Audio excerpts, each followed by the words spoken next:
आइए हम लोग आज की ईश्वरीय आराधना को आरंभ करते हुए गीत गाएंगे। सासिवानी से गीत संख्या 108 एक से हम लोग आगे 4 पद तक गाएंगे।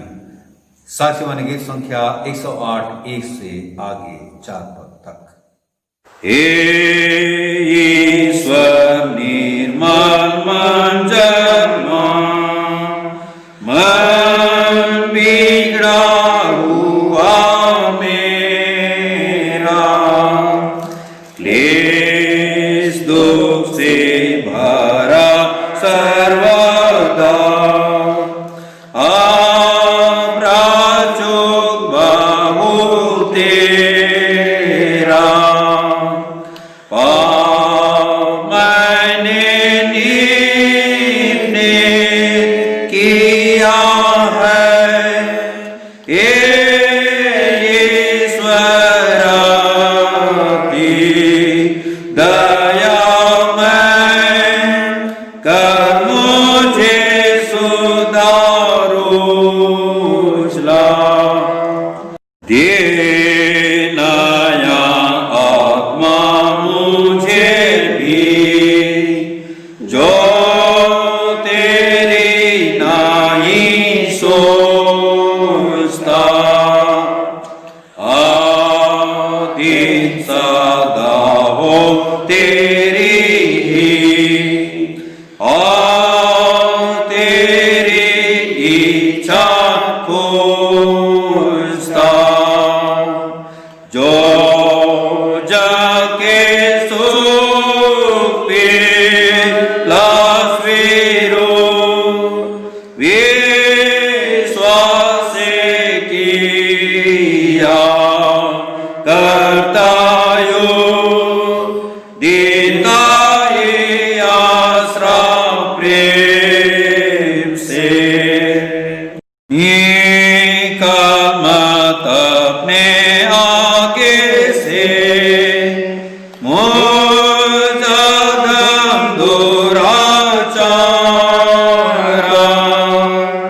देख तेरे प्रीतम पुत्र ने मुझ पापी को उद्धारा,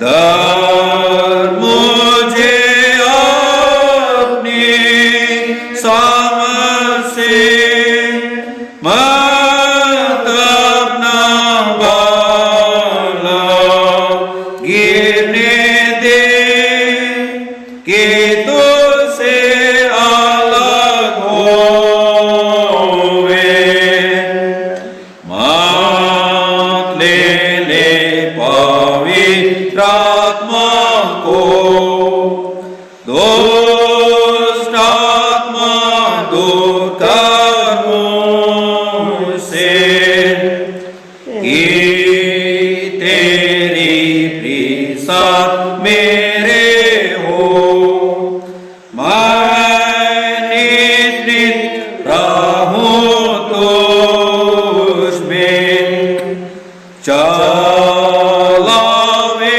आत्मा मेरा है, हृदय विवेक अहंकारं चित, तो भला जीवन मरण। मंडली उठे। परमेश्वर पिता और पुत्र आत्मा के नाम से आमीन। हमारी सहायता ईश्वर के नाम से है, जिसने स्वर्ग और पृथ्वी को सिरजा। स्तुति होवे पिता को और पुत्र को और पवित्र आत्मा को, जैसा हुआ आरंभ में, जैसा है और जैसा रहेगा, सनातन से सनातन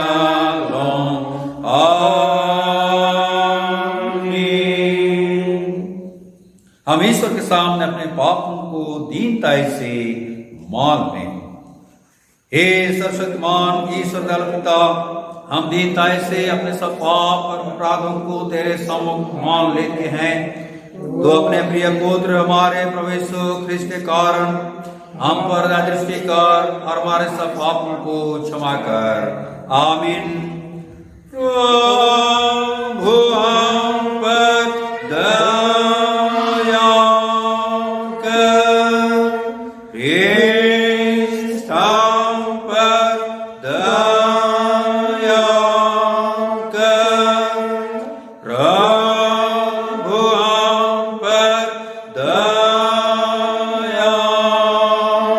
कर। शांति के वचन सुने। पहाड़ सरक जाएंगे और पहाड़ियां हिल जाएंगी, पर मेरी दया तेरे पास न सरकेगी और मेरी कुशल की वाचा हिलेगी। परमेश्वर तेरा दया करने हारा कहता है। आमीन। आमीन। सबसे ऊंचे स्थान में ईश्वर का गुणवाद हो। और पृथ्वी पर कुशल और मनुष्यों में प्रसन्नता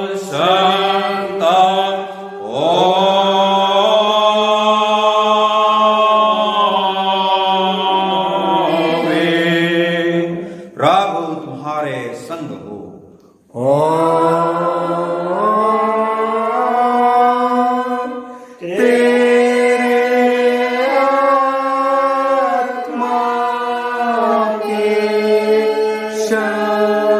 आइए हम प्रार्थना करें। हे प्रभु परमेश्वर स्वर्गवासी पिता, हम तुझे स्तुति और धन्यवाद देते हैं कि तूने अपने प्रिय पुत्र हमारे प्रभु यीशु ख्रिस्ट के द्वारा हमको पाप और मृत्यु और शैतान के बंधन से छुड़ाया और अपनी जाति और बालक ठहराया है। हम तेरी विनती करते हैं कि तू पवित्र आत्मा से हमारी सहायता कर, कि हम ऐसे तेरी कृपा को नित्य पहचान कर धन्यवाद के साथ ग्रहण करें और तेरी प्रसन्नता के योग्य चाल चलें। हमारे मनों को पवित्र करके पाप हमें प्रभुता कर न पाए, वरण के भले कार्यों के द्वारा इस संसार में ज्योति के समान, जिससे आप लोग देख कर तेरी स्तुति करें। जीवन भर तो हमको अपने मार्ग पर चला, कब इसके बाद स्वर्ग राज पहुंचकर अनंत जीवन प्राप्त करें, हमारे प्रभु यीशु ख्रिस्त के द्वारा। आमीन।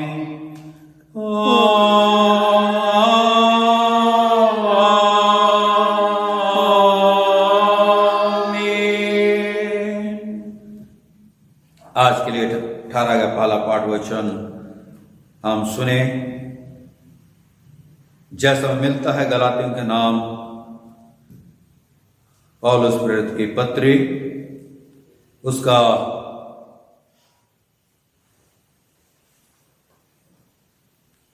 5वां अध्याय, उसके 16 पद से आगे 23 पद तक, उसमें यूं लिखा हुआ है। गलातियों 5:16 से आगे 23 पद तक। पर मैं कहता हूं, आत्मा के अनुसार चलो तो तुम शरीर की लालसा किसी रीति से पूरी ना करोगे, क्योंकि शरीर आत्मा के विरोध में और आत्मा शरीर के विरोध में लालसा करता है, और ये एक दूसरे के विरोधी हैं, इसलिए कि जो तुम करना चाहते हो वह ना करने पाओ। और यदि तुम आत्मा के चलाए चलते हो तो व्यवस्था के अधीन ना रहे। शरीर के काम तो प्रकट हैं, अर्थात व्यभिचार, गंदे काम, लुचपन, मूर्ति पूजा, टोना, बैर, झगड़ा, ईर्ष्या, क्रोध, विरोध, फूट, विधर्म, डाह, मतवालापन, लीला क्रीड़ा और इनके जैसे और काम हैं। इनके विषय में मैं तुमसे पहले से कह देता हूं, जैसा पहले कह भी चुका हूं, कि ऐसे ऐसे काम करने वाले परमेश्वर के राज के वारिस ना होंगे। पर आत्मा का फल प्रेम, आनंद, शांति, धीरज, कृपा, भलाई, विश्वास, नम्रता और संयम है। ऐसे ऐसे कामों के विरोध में कोई भी व्यवस्था नहीं। आमीन। तेरा धन्यवाद हो हे ख्रिस्त यीशु। Hallelujah, hallelujah, hallelujah, hallelujah.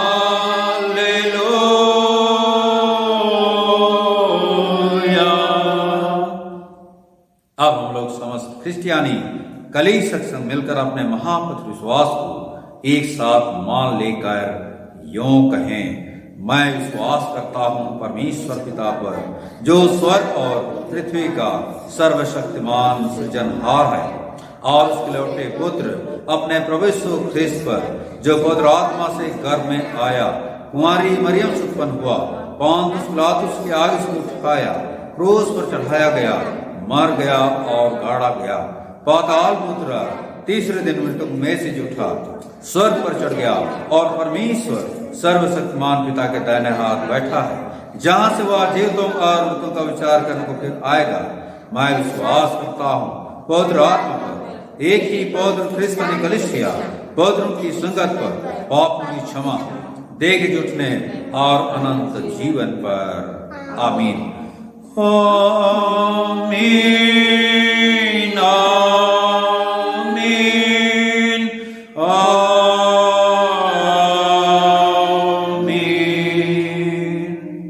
मंडली बैठे। हम लोग आगे दूसरा गीत गाएंगे, दुरंग मुक्ति से दुरंग 611, दुरंग मुक्ति से दुरंग 611, उसका 1 से 3 और 5 पद तक। दुरंग मुक्ति दुरंग 611, 1 से 3 और 5 पद तक। यीशु ताज प्रभु ताज पारो मिन में, आलोक में बागे नाम। यीशु ताज प्रभु ताज पारो मिन में, आलोक में बागे नाम। आमो माछी मिल जाला, ए जो तना साला साला, मैं ना दुखु ताला। यीशु तान प्रभु तान पारो मिन में, आलोक में बागी नाम। यीशु तान प्रभु तान पारो मिन में, आलोक में बागी नाम। यीशु मोरे आपनो मुंडे, शेष ने दाना गांडी गांडी, बानो कन दारा मुंडी। यीशु तान प्रभु तान पारो मिन में, आलोक में बागी नाम। यीशु तान प्रभु तान पारो मिन में, आलोक में बागी नाम। गाड़ा में ना होरा होरा, बांगै जेता सारी जोरा, ओ कोरने नामे होरा।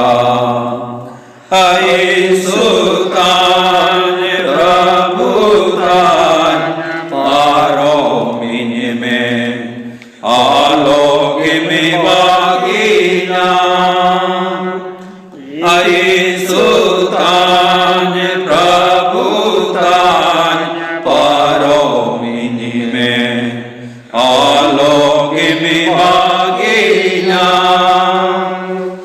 यीशु नो तुम पारो में आ, दुखो जगह दारो में आ, इति मैं सुखु कोड़ा। यीशु तान प्रभु तान पारो मिन में, आलोक में बागी नाम। यीशु तान प्रभु तान पारो मिन में, आलोक में बागी नाम। हमें हमारे पिता परमेश्वर और मुक्तिदाता यीशु ख्रीस्त की ओर से अनुग्रह और शांति बहुत अर्थ मिले। आमीन। हम प्रार्थना करें।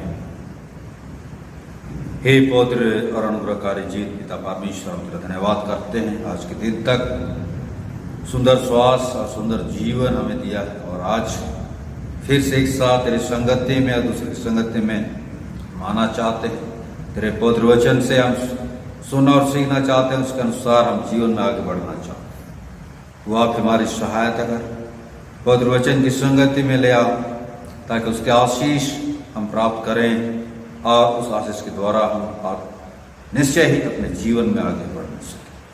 हमें शारीरिक की दुर्बलताओं को जानता दूर, प्रार्थना तेरे बेटे उद्धार करता प्रभु यीशु मसीह के नाम में मांगते हैं, तो सुन और अनुग्रह से स्वर्ग के राज में ग्रहण कर। आमीन। आए हम लोग आज के लिए जो कि उपदेश का पवित्र वचन है हम सुने, जो ठहराया गया है लूका रचित सुसमाचार उसका 17वां अध्याय, उसके पद 11 से आगे 19 पद तक। लूका अध्याय 17 पद 11 से आगे 19 पद तक। शीर्षक दिया है कोढ़ के 10 रोगियों को चंगा करना। ऐसा हुआ कि वह यरूशलेम जाते हुए सामरिया और गलील के बीच से होकर जा रहा था। किसी गांव में प्रवेश करते समय उसे 10 कोढ़ी मिले। उन्होंने दूर खड़े होकर उनसे सबसे कहा, हे यीशु, हे स्वामी, हम पर दया कर। उसने उन्हें देखकर कहा, जाओ और अपने आप को याजकों को दिखाओ। और जाते ही जाते वे शुद्ध हो गए। तब उनमें से एक यह देखकर कि मैं चंगा हो गया हूँ, उनसे सबसे परमेश्वर की बड़ाई करता हुआ लौटा और यीशु के पांव पर मुंह के बल गिरकर उसका धन्यवाद करने लगा, और वह सामरी था। इस पर यीशु ने कहा, क्या 10 शुद्ध ना हुए तो फिर 9 कहाँ हैं? क्या इस परदेसी को छोड़ कोई ना निकला जो परमेश्वर की बड़ाई करता? तब उसने उससे कहा, उठकर चला जा, तेरे विश्वास ने तुझे चंगा किया है। आमीन। प्रभु यीशु ख्रीस्त में प्यारे भाई बहनों, हम लोग निश्चय ही कोरोना जैसे महामारी का सामना कर रहे हैं, और यह जो है वैश्विक महामारी का रूप ले लिया है। और आज पूरे दुनिया में 1 करोड़ से भी अधिक जैसा आंकड़ा हम पाते हैं कि 1 करोड़ से अधिक 1 करोड़ 77 लाख लगभग के लोग जो है इस महामारी के चपेट में आ गए हैं। और इस तरह से हम यह कह सकते हैं कि इस बीमारी से छुटकारा कैसे मिलेगा। कहने का तात्पर्य यह है कि यह ऐसा महामारी है जिसका कोई दवा या कोई इलाज अभी तक नहीं बना है, कोई वैक्सीन अभी तक आविष्कार नहीं हुआ है। और इससे एक मसीह होने के नाते संभवतः हम यह सोचते हैं कि यह जो दुख है या बीमारी है या कोरोना है, वह ईश्वर की ओर से लोगों के लिए ताड़ना के रूप में आया है। और इसलिए तब जब तक वैज्ञानिकों को या अनुसंधानकर्ताओं को ईश्वर की ओर से बुद्धि या ज्ञान नहीं मिलेगा, समझ नहीं मिलेगी, तब तक इसका वैक्सीन भी नहीं बन पाएगा। खैर जो भी हो, हम प्रभु यीशु मसीह पर विश्वास करते हैं, और आज के पवित्र वचन में जब हम देखते हैं कि किस प्रकार से प्रभु यीशु मसीह कोढ़ जैसे एक अछूत रोग या भयंकर बीमारी से 10 लोगों को चंगा करता है। वचन में हम पाते हैं कि यीशु जो एक यहूदी व्यक्ति था, यहूदी परिवार में जन्म लिया था, और वह जो है प्रार्थना करने के लिए यरूशलेम अक्सर जाया करता था। आज के पवित्र वचन के अनुसार वह जो है यरूशलेम जाते हुए 2 प्रदेश सामरिया और गलील के बीच से जा रहा था। सामरिया प्रदेश गैर यहूदी प्रदेश था, जहां पर सामरी लोग रहा करते थे, इतिहास से हमें पता चलता है कि सामरी लोग पहले यहूदी थे, लेकिन जब असूरी सेना ने यरूशलेम पर विजय पाई ईसा पूर्व 721 के आसपास, तो वहां के लोगों को हुकूमत करने लगी और इस तरह से सामरी लोग जो कि वहां अर्थात असूरी और जो यहूदी लोगों में शादी विवाह हुआ और उससे जो संतान उत्पन्न हुए वे सामरी कहलाए। और सामरी और यहूदियों के बीच में किसी प्रकार का कोई संबंध नहीं रखा जाता था। यहूदी लोग सामरियों को नीची दृष्टि से देखते थे और इस तरह से उनके साथ किसी प्रकार का कोई काम नहीं रखते थे। खैर जो भी हो, यीशु मसीह जो है सामरिया और गलील के बीच में से होकर जा रहा था। जिस प्रकार से यहाँ वचन में हम पाते हैं 12वें पद से, किसी गांव में प्रवेश करते समय उसे 10 कोढ़ी मिले। मसीह में प्यारे भाई तो बहनों, कोढ़ी कहने से हम लोग हमारे देश में जो कोढ़ रोग को जानते हैं वही बीमारी है, और यह बीमारी एक भयंकर बीमारी है और इस बीमारी के लिए बहुत सारे सरकारी प्रयास हुए हैं। कुष्ठ रोग उन्मूलन या समूल नाश करने के लिए सरकार की ओर से बहुत प्रयास किया गया है, बहुत पैसा खर्च किया गया है, लेकिन भी वह समूल नष्ट तो नहीं हुआ है। अभी भी हम लोग बहुत सारे शहरी क्षेत्रों में ऐसे रोगियों को देख सकते हैं या फिर उनकी बस्ती अलग से आज भी पाई जाती है। तो ये बीमारी जो है एक छुआछूत की बीमारी के समान थी। जैसे हम लोग कोरोना का रोग को देख रहे हैं, ऐसे बीमारी से ग्रस्त व्यक्ति के पास हम जब जान जाते हैं तो उसके यहाँ नहीं जाते हैं, उसके साथ उठना बैठना नहीं करते हैं, या मर जाता है तो लोग जो है उसको गढ़ने के लिए भी कतराते हैं। तो इस प्रकार का बीमारी तो यह नहीं था, लेकिन इसलिए कि उन दिनों में अर्थात यीशु मसीह के काल में या उससे पहले भी यरूशलेम में या यहूदिया में या जहाँ कहीं भी इस प्रकार के रोगी मिलते थे, वे लोग जो है गांव से दूर रहते थे, 1 या 1.5 किलोमीटर दूर रहते थे। और जब भी वे अर्थात कोढ़ी लोग जो उस रोग से ग्रसित हैं, वे लोगों के सामने होते थे या फिर आते थे तो वे चिल्लाते थे कोढ़ी कोढ़ी, या फिर अछूत अछूत, या फिर घंटी बजाते थे ताकि अच्छे लोग जो स्वस्थ लोग हैं वे उनके निकट ना आए। तो यह हम वचन में देखते हैं कि किसी गांव में प्रवेश करते ही अर्थात सामरिया क्षेत्र के किसी गांव में प्रवेश करते ही यीशु मसीह को उन्होंने देखा, ये 10 लोग, और वे चिल्लाने लगे। 13वें पद में जिस प्रकार से यहाँ लिखा, उन्होंने दूर खड़े होकर उनसे सबसे कहा, हे यीशु, हे स्वामी, हम पर दया कर। संभवतः उन्होंने यीशु के बारे में सुन रखा था कि यीशु जो है ऐसे बीमारी से भी लोगों को चंगा करता है, और इसलिए पूरे विश्वास के साथ वे पुकारे कि तब हम पर दया कर। यह वचन में हम पाते हैं प्रभु यीशु मसीह और जगह में जैसे कहता है कि शुद्ध हो जा या तेरा बीमारी जो है दूर हो जा, ऐसा नहीं लिखा हुआ है, लेकिन वह कहता है 14 पद में हम पाते हैं, उसने उन्हें देखकर कहा, जाओ और अपने आप को याजकों को दिखाओ। उसने कहा कि तब चंगे हो जाओ, ऐसा नहीं, लेकिन जाओ और अपने को जो है याजकों को दिखाओ। यीशु के ऐसा कहने पर यीशु का आदेश का पालन करते हुए 10 जो है वे याजकों को दिखाने के लिए चल पड़े।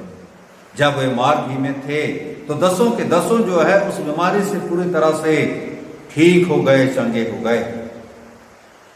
यह देख करके जो है वे लोग बहुत खुश हुए, बहुत प्रसन्न हुए। लेकिन तब उनमें से 10 में से एक जो है वह याजक को दिखाने के लिए नहीं गया, लेकिन तब 9 लोग जो थे वे यीशु मसीह कहे अनुसार याजकों को दिखाने के लिए चले गए, क्योंकि याजक को दिखाने पर ही वे समाज में अर्थात यहूदी समाज में एक सामान्य जीवन व्यतीत कर सकते थे। उनको जो है समाज में रहने का पूर्ण अधिकार प्राप्त होना था, और वे लोग चले गए। लेकिन उनमें से एक जिसके विषय में हम लोग देखते हैं, वह जो है वहीं से, जहां से ठीक हुआ वहीं से फिर से यीशु के पास लौटता है और यीशु के चरणों पर गिरकर उसे जो है दंडवत करता है, उसका धन्यवाद करता है। लेकिन तब उससे पहले प्रभु यीशु मसीह उससे सवाल करता है, क्या 10 के 10 शुद्ध नहीं हुए तो 9 फिर कहां है? इससे यह पता चलता है कि ये जो 9 लोग थे, वे लोग जो 9 थे वे यहूदी थे और यहूदी होने के नाते वे याजकों को दिखाने के लिए चले गए थे। लेकिन ये जो व्यक्ति था, जिस प्रकार से यहाँ वचन हम पाते हैं 16वें पद में, और यीशु के पांव पर मुंह के बल गिरकर उसका धन्यवाद करने लगा और वह सामरी था। ये व्यक्ति जो है याजक के पास नहीं जा सकता था, क्योंकि किसी भी तरह से यहूदी और सामरियों का कोई भी संबंध नहीं होता था, और यदि वह जाता भी तो याजक उसको जो है अपने पास आने नहीं देता, और इसलिए वह जो है यीशु के पास लौटा और उसे धन्यवाद करने लगा। तो मसीह प्यारे भाई बहनों, यहाँ पर हम लोग देखते हैं कि तब यह व्यक्ति अपने जीवन में जो ईश्वर के द्वारा से या फिर यीशु के द्वारा से जो दया देखा था, उसके लिए केवल आनंदित ही नहीं हुआ, लेकिन तब वह उस दया को पहचाना। यदि यीशु नहीं होता मैं चंगा नहीं होता, और इसलिए उसको धन्यवाद करने के लिए चला आता है। तो आज जब हम लोग इस वचन पर को देखते हैं तो हमें यही दिखाई देता है कि बहुत सारे लोग जो है आज एहसान फरामोश हो जाते हैं। बहुत लोगों के द्वारा से बहुत प्रकार के दया प्राप्त तो करते हैं, दान प्राप्त करते हैं, लेकिन तब वे बाद में एहसान फरामोश हो जाते हैं, वे धन्यवाद तक नहीं देते। लेकिन यह व्यक्ति जो है धन्यवाद देता है, और इससे हम यह सीखते हैं कि हमें भी धन्यवाद करना चाहिए। जिस प्रकार से यहाँ पर वचन में लिखा है 18 पद में, क्या इस परदेशी को छोड़ कोई और ना निकला जो परमेश्वर की बड़ाई करता, उसका गुणगान करता। तब 19 पद में लिखता है, तब उसने उससे कहा, उठकर चला जा, तेरे विश्वास ने तुझे चंगा किया है। मसीह प्यारे भाई तो नहीं, हाँ, लेकिन प्रभु यीशु मसीह कहता है उठकर चला जा, तेरे विश्वास ने तुझे चंगा किया है। जो भी कि 10 लोगों में से सभी लोग तो चंगे हो गए थे, लेकिन तब धन्यवाद देने वाला तो यही था। तो मसीह प्यारे भाई तो आज के इस पवित्र वचन के अनुसार में हम जो विशेष आज का वचन का मूल हम कह सकते हैं, देख सकते हैं, वह यही है कि हम जो है कभी भी परमेश्वर का धन्यवाद करना ना भूलें। हम उसे इस रूप में भी कह सकते हैं कि हम परमेश्वर का धन्यवाद करना ना भूलें। उसमें पहली बात में हम यह देख सकते हैं कि तब इसलिए कि ईश्वर या परमेश्वर हमारे पुकार को, हमारी प्रार्थना को सुनता है। आज के इस पवित्र वचन में हम देखते हैं ये जो लोग अर्थात 10 के 10 कोढ़ी लोग समाज से बहिष्कृत कर दिए गए थे, गांव से दूर रहते थे। उनके लिए जो है भोजन जब भी दिया जाता तो दूर में रख दिया जाता था, और वे हम लोग जैसे कुत्ता को देते हैं तो समीप में देते हैं, लेकिन उनके लिए जो है या कुत्ता का स्थान से भी नीचे था। एक तरह से घृणित लोग थे, बहुत मुसीबत का मारा हम कह सकते हैं वे थे। उनको कोई सुधे लेने वाला नहीं था, उनकी कोई भी सहायता करने वाला नहीं था, मदद करने वाला नहीं था, ऐसी दशा उनकी थी। लेकिन जब उन्होंने प्रभु यीशु मसीह पर विश्वास करके उसे पुकारा तो प्रभु यीशु मसीह ने उन पर दया किया। उसने कहा कि जाओ तो चंगे हो जाओगे, याजक को दिखाओ, और वे लोग चंगे हो गए। तो मसीह प्यारे भाई तो बहनों, इस वचन से हम यह देखते हैं कि प्रभु यीशु मसीह जो है वह जाति पाति नहीं देखता है, या फिर समाज का जो नियम वह नहीं देखता है, क्योंकि ये लोग जो है समाज से बहिष्कृत किए गए लोग थे। उनके पास कोई नहीं जाता था, उनसे कोई हाथ नहीं मिलाता था, हाथ मिलाने दूर। कभी कभी हवाएं जब चलती थी उस ओर से तो उन्हें जो है धिक्कार दिया जाता था। वहां से और अधिक दूर खदेड़ दिया जाता था। ऐसी दशा उनकी थी, लेकिन प्रभु यीशु मसीह जो है उनके साथ में बहुत अच्छा व्यवहार करता है। उनको जो है चंगा होने के लिए या चंगा होने के बारे में बताता है और वे चंगे हो जाते हैं। और तब इस प्रकार से जरूर करके 9 लोग जो यहूदी थे वे याजकों के पास चले जाते हैं, लेकिन जो है एक व्यक्ति जो 10वां व्यक्ति था वह सामरी था, उसको धन्यवाद करने के लिए चला आता है। तो मसीह प्यारे भाई तो बहनों, आज हमें भी जो है इस जगत के जीवन में जो कि हम भिन्न भिन्न प्रकार के रोगों से लड़ते हैं या भिन्न भिन्न प्रकार के रोगों का सामना करते हैं, कठिनाइयों का सामना करते हैं, कहीं से भी हमारे लिए कोई आशा नहीं होती है, ऐसे समय में हम केवल एक ही आशा है, वह यीशु मसीह है, परमेश्वर है। हम सभी जानते हैं कि यीशु जो है वह न केवल पापों की क्षमा करता है लेकिन रोगों से भी हमें मुक्त करता है। और इसलिए जब यीशु के पास आते हैं अपने रोगों को लेकर के और विश्वास से उससे प्रार्थना करते हैं, उसको पुकारते हैं, मुझ पर दया कर, मेरे रोगों को मुझसे दूर कर दे, तो निश्चय हम अवश्य ही चंगे हो जाएंगे। चाहे किसी भी प्रकार की बीमारी क्यों ना हो, कैसी भी प्रकार का रोग क्यों ना हो, उससे हम चंगे हो जाएंगे। और इसलिए प्यारे भाई तो बहनों, हमें चाहिए कि हम उस पर विश्वास करें, उस पर भरोसा रखें और उसके पास आकर उससे जो है चंगाई पाएं, जैसा कि इन्होंने पाया। और इस तरह से तब हम उसका धन्यवाद करें। दूसरे बात में हम लोग देख सकते हैं कि वह जो है हम पर अपना अनुग्रह और आशीष उंडेलता है, अपना अनुग्रह और आशीष उंडेलता है। यहाँ पर हम लोग देखते हैं आज के वचन के अनुसार ही कि इस प्रकार के रोगियों पर कोई भी दया नहीं करता था, कोई भी तरस नहीं खाता था। सब लोग जो है दूर भागते थे, मानो उनका जीवन एक घृणित पशु के समान हो। जैसे ऐसे कोई पशु हम देखें जिस पर जो है कीड़े पड़े हों या फिर कोई इसी तरह से और कोई बीमारी हो या फिर तब उस घाव के कारण से महक रहा हो, तो हम उसके पास कभी नहीं जाते। लेकिन तब ऐसे लोगों ने जब यीशु को पुकारा और तब यीशु ने सुना, यीशु उन पर तरस खाता है और उन पर अनुग्रह करता है और सामान्य जीवन जीने के योग्य उन्हें बना देता है। इसलिए तो उस सामरी व्यक्ति ने उसके पास आकर उसको धन्यवाद किया और यीशु ने भी उससे कहा कि जा, तेरे विश्वास ने तुझे अच्छा किया है, चंगा किया है। मसीह प्यारे भाई तो बहनों, हमें प्रतिदिन के जीवन में यीशु जो है बुलाता है। न केवल हम यीशु को बुलाते हैं, यीशु को पुकारते हैं, लेकिन यीशु भी बुलाता है, मेरे पास आओ, मैं तुम्हें विश्राम दूंगा। मत्ती 11:28 में पाते हैं। अर्थात हम जो है पाप के कोड़ से आज दबे हुए लोग हैं और इस तरह से प्रभु की संगति से दूर चले गए हैं, उसकी महिमा से हम दूर हुए हैं। जैसा हम लोग रोमियो 3:23 वचन में पाते हैं कि सबने पाप किया है और परमेश्वर की महिमा से रहित हैं। निश्चय ही उसकी महिमा से हम लोग रहित होते हैं।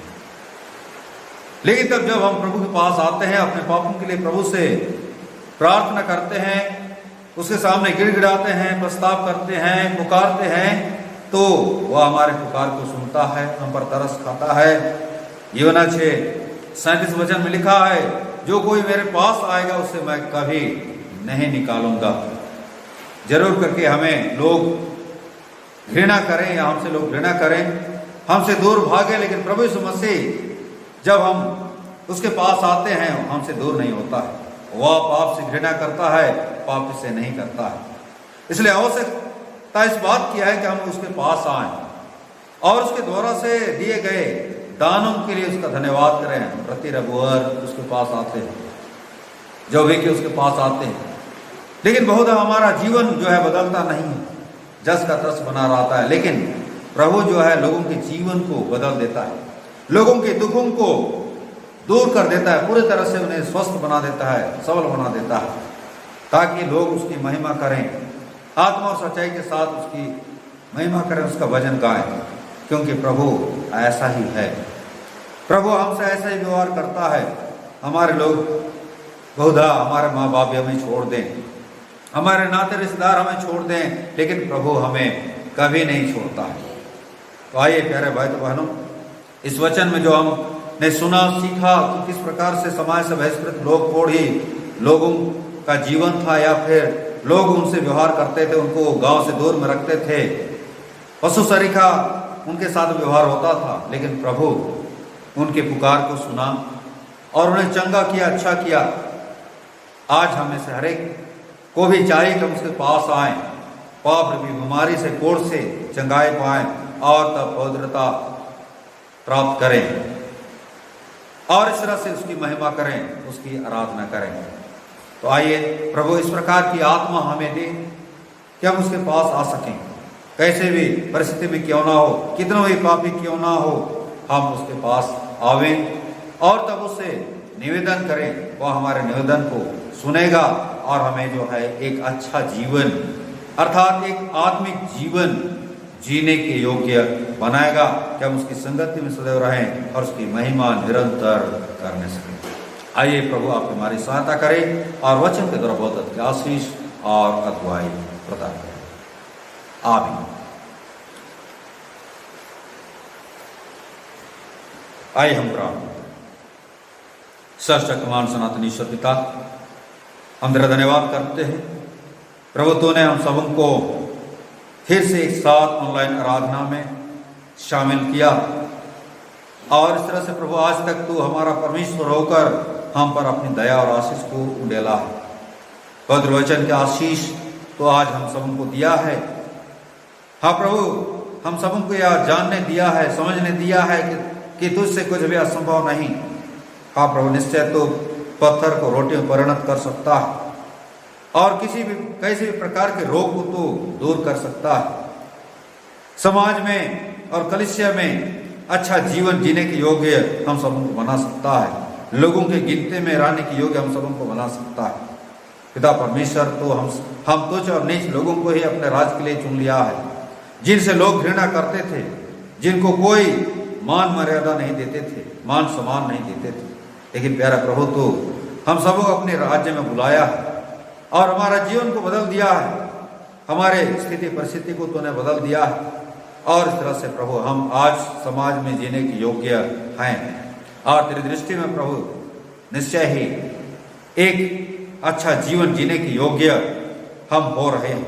पिता परमेश्वर, आज के आराधना में तूने हम सबको शामिल किया, इसके लिए हम तेरा धन्यवादी हैं। वचन के आशीष अधिकाय सब में सारे को दे ताकि इस वचन के द्वारा तेरे नाम की महिमा स्तुति और धन्यवाद कर सकूं। प्रार्थना यीशु के नाम में मांग तो सुन और अनुग्रह से स्वर्ग के राज में ग्रहण कर ले। आमीन। और ईश्वर की शांति जो समस्त ज्ञान से होता है क्रिस्त यीशु में तुम्हारे मन की रक्षा करे अब से सदा। आमीन।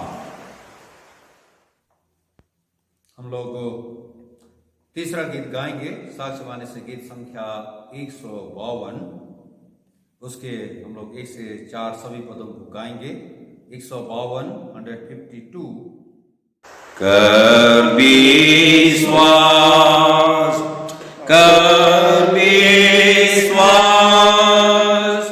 पापियों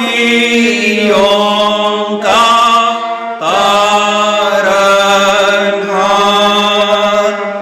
स्वर्ग से केवल यीशु आया, किसी दूसरे से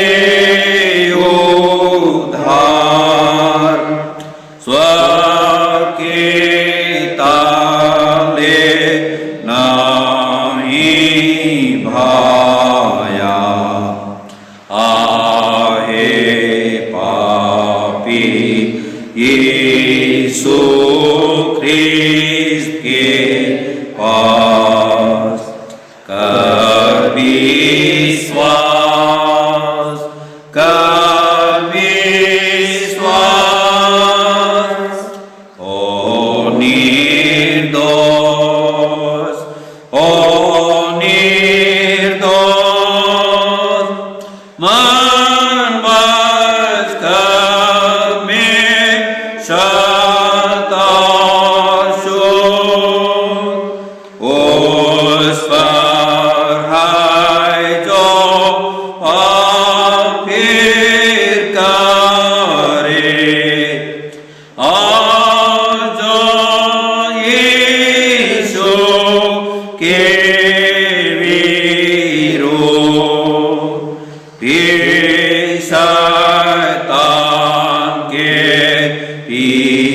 पीछे मारे उसका भाता होगा दान आरोस ओ निर्दोष ओ निर्दोष ओ सावधान ओ सावधान आता चलती है लड़ाई आता जाना प्रार्थना करना असंतोष आवश्यक है जना होगी बिठाना अटल दृढ़ और स्थिर हो और बलवान ओ सावधान ओ सावधान आनंद कर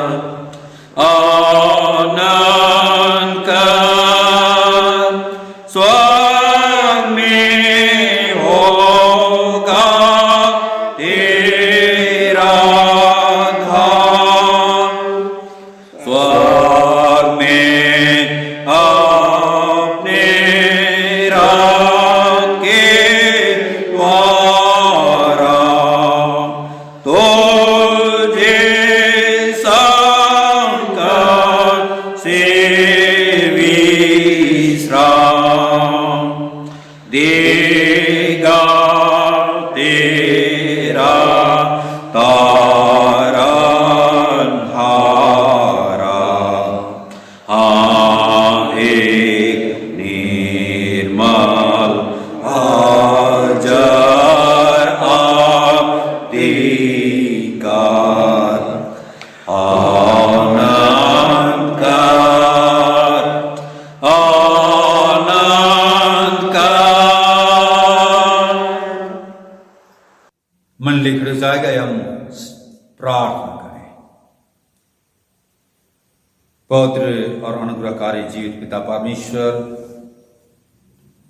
सारे मन से सारे हृदय से हम तेरा धन्यवाद करते हैं। हाँ प्रभु, हम सबों को कोरोना काल में हर प्रकार के दुख जोखिम से बचाया है।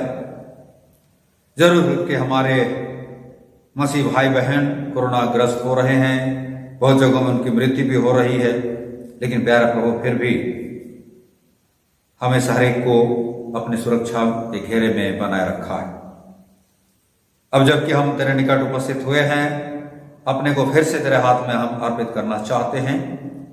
प्रत्येक के संग और साथ में खोले, चाहे मंडली में हम रहते हों या फिर पादरीपन में रहते हों, पेरिसों में, डायसिस में, सेंट्रल काउंसिल स्तर तक जिस भी किसी कार्य में हम करते हों, उसमें प्रभु आप ही ने जैसा सहायता किया है, अगुवाई किया है, आगे भी आप ही प्रभु हमारे इस रूप में देखभाल कर, ताकि कोरोना काल से बचकर आने वाले समय में तेरी इच्छा के अनुसार जीवन व्यतीत कर सके। पिता परमेश्वर, सरकार की गाइडलाइन के अनुसार संभवतः 21 सितंबर के बाद हमारे गिरजाघर खुलेंगे, जिससे हमारे लिए आनंद की घड़ी होगी, आनंद का समय होगा कि हम इतने महीनों के बाद अपने अपने पवित्र आलय में तेरी आराधना और महिमा करने पाएंगे। प्रभु आप ही प्रत्येक विश्वासियों के साथ हो ले, हर एक की सहायता कर, अगुवाई कर, ताकि उस दिन को देखने सके और तेरी आराधना और महिमा के लिए हम सुदृढ़ हो सके। इसी घड़ी हम मसीह लोग पूरे विश्व के लिए प्रार्थना कर रहे हैं, प्रतिदिन प्रार्थना कर रहे हैं, दिन और रात प्रार्थना कर रहे हैं। हम चाहते हैं कि वैक्सीन आ सके, ताकि उसके द्वारा से लोगों का इलाज हो और मृत्यु दर जो है कम हो सके, कोरोना संक्रमण दर कम हो सके।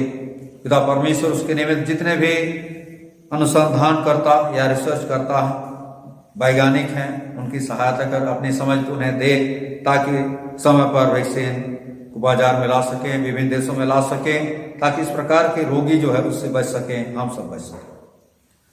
मंडली के तमाम भाई बहनों को तेरे हाथ में अर्पित करते हैं। सबके संग और साथ में जैसा रहा है आगे भी रह। पूरे घोषणा एवं लूथरन कलीसिया के भाई बहनों को रक्षा कर, जो दूसरे देशों में चले गए उनके साथ हो, जो मंडली से निकाले गए वह उलट उन पर दया कर, ताकि तेरे फिर और बच जाए। खेती बाड़ी और अन्य कामों को सफल कर, लड़के लड़कियों की शिक्षा पर आस दे, और इसी तरह से प्रभु निश्चय करके आने वाले समय में वे अपने पैरों पर खड़े हो सकें और देश के निर्माण में, समाज के निर्माण में, कलीसिया के निर्माण में अपना योगदान दे सकें। देश और समाज को तेरे हाथ में अर्पित करते हैं। देश के चलाने हारे प्रधानमंत्री, राष्ट्रपति, विभागीय मंत्रीगण, राज्यपाल, मुख्यमंत्रीगण, देश में कार्यरत प्राइवेट सेक्टर, पब्लिक सेक्टर के जितने भी कर्मचारी, अधिकारीगण, शासन प्रशासनिक अधिकारीगण, सैनिकगण, सभी लोगों को तेरे हाथ में अर्पित करते हैं। साथ ही सबसे बढ़कर डॉक्टर और नर्सों को तेरे हाथ में अर्पित करते हैं, जो लोग प्रत्यक्ष रूप से लोगों की सेवा से जुड़े हैं। पिता परमेश्वर अपने जान हथेली पर रखकर या फिर जानों की परवाह ना करते हुए, परिवार की परवाह ना करते हुए उन सबों के संग साथ में जैसा रहा है, जैसा उनकी रक्षा की है, सहायता की है, आगे भी सहायता कर, और इस तरह से तेरी इच्छा के अनुसार लोगों की सेवा शुश्रूषा कर सके और इस तरह से लोग लाभान्वित हो सके। पिता परमेश्वर बीते जीवन से लेकर अब तक हमें सारे के संग और साथ में होली आरे की रक्षा रखवाली किया है। हम चाहते हैं इसी तरह से हमने सारे की रक्षा रखवाली करते रहा, तेरे प्रेम में और विश्वास में बढ़ते जाएं, इसके लिए तो अपने आत्मा दान दे। पिता परमेश्वर सभी दानों को हम तेरे सम्मुख लाते हैं, ग्रहण कर, और कि हम तेरे नाम की महिमा के लिए उसका इस्तेमाल कर सकें।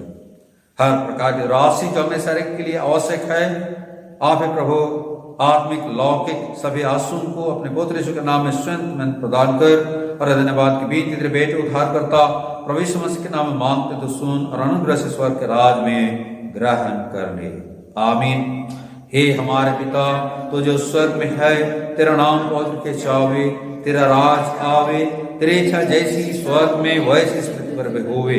हमारी प्रतिदिन की रोटी आज हमको दी, और हमारे अपराधों को क्षमा कर, जैसे हम भी अपने अपराधियों को क्षमा करते हैं, और हमको परीक्षा में डाल, परंतु बुराई से बचा, क्योंकि राज और पराक्रम और महात्म सदा तेरी हैं। आमीन।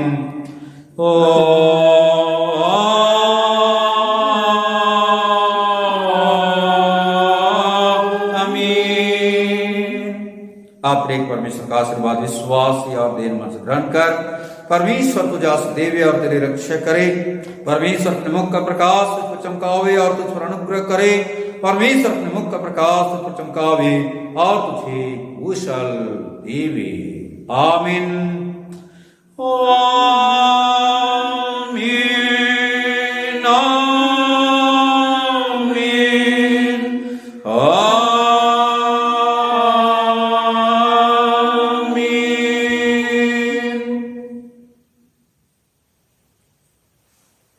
यीशु सहाय।